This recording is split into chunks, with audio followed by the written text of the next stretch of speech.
কইটুকু কি করছো? এই যে শঙ্কর মাছ। হ্যাঁ, শঙ্কর মাছ করছি। এই যে শঙ্কর মাছ। শঙ্কর মাছ তুমি খাবে বলে তাই মা এনে রেখেছে।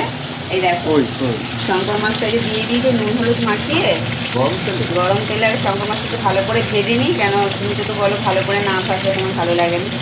এই ভেজে নিয়ে এই যে দেখো এখানে এগুলো সব এত কিছু কি? ওই যে শঙ্কর মাছের জন্য তুমি বলে একটু আলু দিতে, মা বলছিল একটু গায়ে গায়ে করতে, তো তুমি বলে একটু আলু দিয়ে করতে, আলু দেবো, আলুটা দিয়ে করবো। ওই জন্য টমেটো পেঁয়াজ। এত কি না? পেঁয়াজ এতটা শঙ্কর মাছের জন্য না, ওই যে মাছের মাথাতে মুগ ডাল করবো সেই জন্য।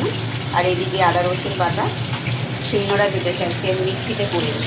মাছটা একটু ভাজা হোক, ঠিক আছে, একটু কথা হোক, তখন আবার দেখো।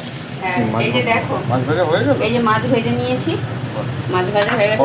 একটু কড়া করে ভেজেছি, কারণ তুমি তো বলো একটু কড়া করে না ভাজলে হয় না। আর এখানে দেখো কি ফোড়ন দিচ্ছি, সাদা জিরে শুকনো লঙ্কা একটু ফোড়ন দেবো। একটু ফোড়ন দেওয়ার পর তেজপাতা দেবো, কি আমি পেঁয়াজ দিয়ে দিচ্ছি।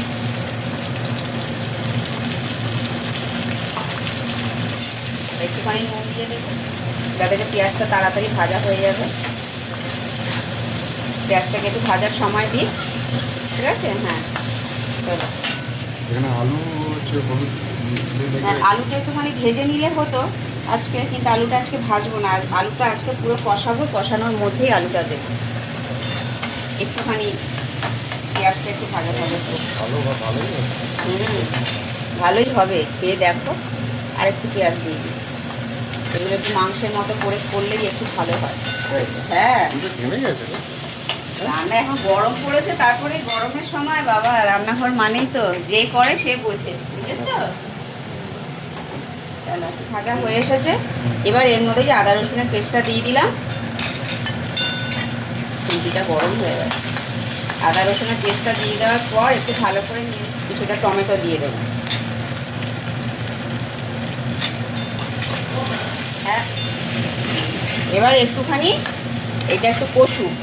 হাই ফ্লেমে। হ্যাঁ একটুখানি ভালো করে একটুখানি কষু, তারপরে নুন তো আগে দিয়ে দিয়েছি, তারপরে মশলাগুলো একটু পরে দিচ্ছি। আগে একটুখানি টমেটো পেঁয়াজ আদা রসুন একটুখানি কষে যায়, তারপরে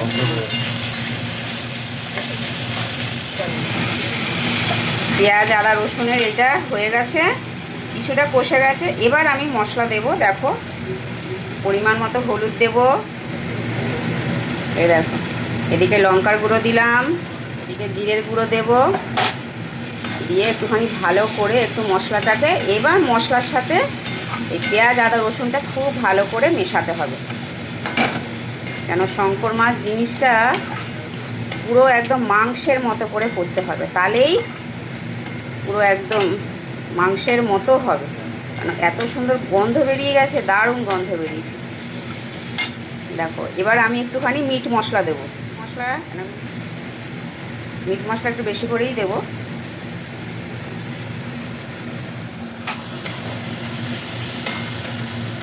মিট মশলাটা দিলাম। এবার যখনই বেরোবে তখনই আমি এর মধ্যে এই নুন হলুদ দিয়ে মেখে রাখা আলুটা দিয়ে দেবো। এই দেখো মশলাটা কষাতে কষাতে তেল তো ছেড়েছে, একটু তলাটা ধরে যাচ্ছে, ওই জন্য আমি হালকা করে একটু জল দিয়ে দেবো।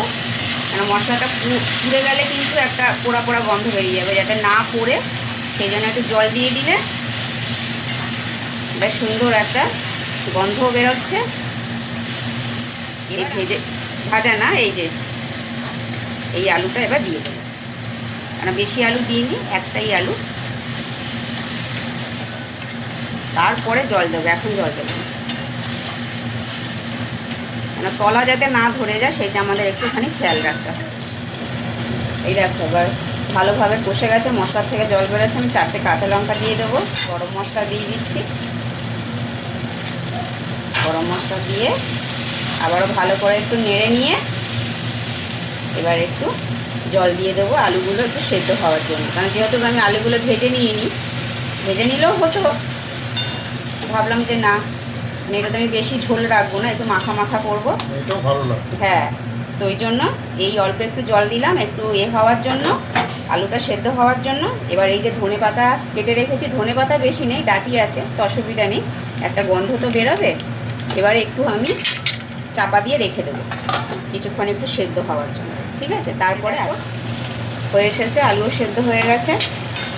হ্যাঁ এবার এই যে মাছগুলো এবার দিয়ে দেবো, ঠিক আছে, ভেজে রাখা মাছগুলো।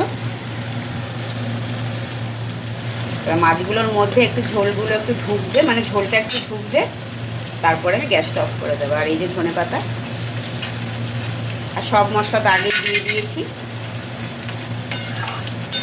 এবার একটুখানি, এখন আর করবো না, চাপা দেবো না, এবার এইভাবেই খুলে একটুখানি করে নিই। সব আলু সেদ্ধ হয়ে গেছে, এবার ঝোলটা আরেকটুখানি টেনে যাক, ওই মাছগুলোর মধ্যে রসটা ঢুকে গেলেই ঝোলটা টেনে যাবে। তাহলে এই যে হয়ে গেল পুরো মাংসের মতো শঙ্কর মাছ। আর জল দেবো না, এবার এর মধ্যে একটুখানি আঁচটা একটুখানি ধিমি করে দেবো, যা হয় এইভাবে করো।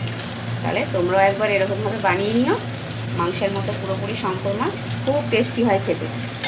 যারা পছন্দ করো, সবাই তো পছন্দ করে না, কিন্তু যারা করো একবার এইভাবে হলো মাংসের মতো বানিয়ে, খুব অসাধারণ লাগে খেতে।